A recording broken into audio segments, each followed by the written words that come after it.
As a music teacher, I have learned how to pay really close attention to patterns in music and patterns in human behavior. I have many, many different kinds of students with different personalities, and some music students are born with an amount of natural talent that is surprising and can almost seem unfair to those who have to try so hard just to be able to grasp basic concepts. And there's no guarantee that either one of these students will take the responsibility seriously. And what I'm talking about is the responsibility of becoming successful. And I don't mean earning money or going pro.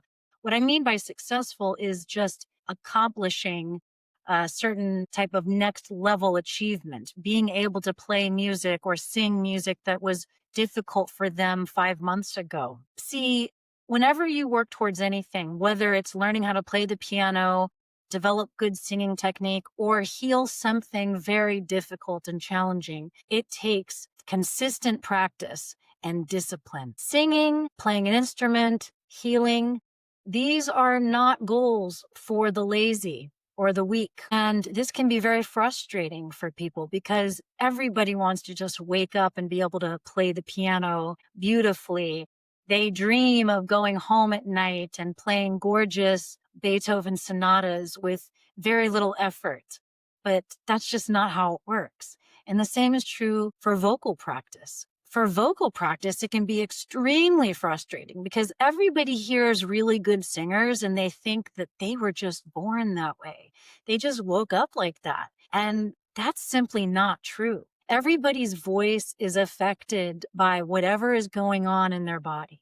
That's why I teach the way I teach. You can't work on your voice without understanding what's going on in the body. And so today I want to talk a little bit about how we sabotage our success as speakers, as singers, as self-healers. What I think happens is we get to a certain level of achievement and it feels really, really good.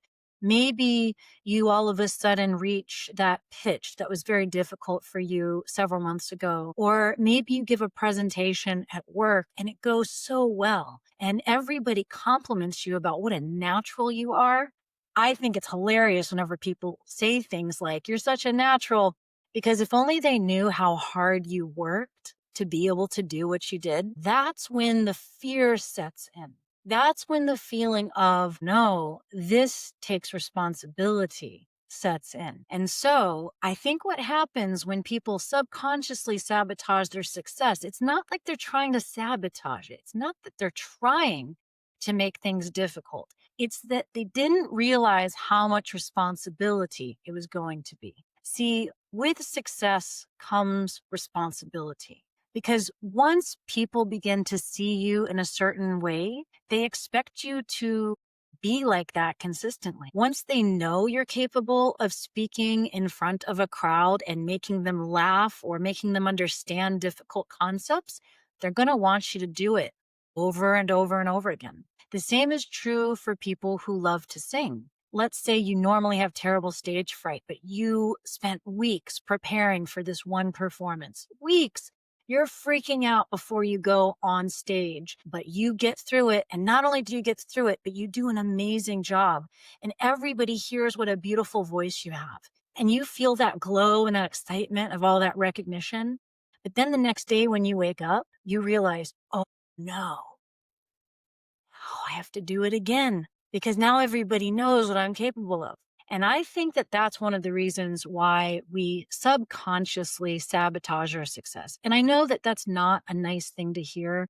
I know the first time somebody said that to me, I did not like it at all. I did not like this word sabotage because it made me feel like I was purposely ruining my chances of success. But that's not what's going on. It's very subtle. It's very subconscious. So for today, I want to bring your attention to this idea that you may be subconsciously holding back on your progress, on your discipline. Maybe you feel like, I know I could be great at this thing, or I know I can kick this trauma response that keeps showing up. I know that I can be great at speaking in public. I know that I could be a good teacher. I know that I could do all of these amazing things that require using my voice in front of people. But all of the things I have to do to get there seem like a lot of work, and it just seems too overwhelming. And so you don't want to get up every day and do the practices. But as your journal prompt for today, I want you to imagine what your life would be like 6 months from now if you were to do the practices every day that could get you to that goal. Whatever the goal is that requires some kind of change in your life, change in your patterns. What would your life be like a year from now? What would your life be like 2 years from now? Try to think about and think about how enjoyable your life would be if you could get to these goals. You obviously have a desire to feel more confident speaking or singing in front of other people, but something's holding you back. What is it? What are the subtle messages you're telling yourself that are sabotaging your goals? Spend some time thinking about this. Write about whatever comes up for you. And don't stop there. Throughout the week, contemplate this. When you go for walks or when you're riding the train or in your quiet moments with your tea or your coffee in the morning, ask yourself, what is it that you really want to achieve with your voice? And what are the ideas that you might have playing on a loop in your subconscious mind that might be holding you back?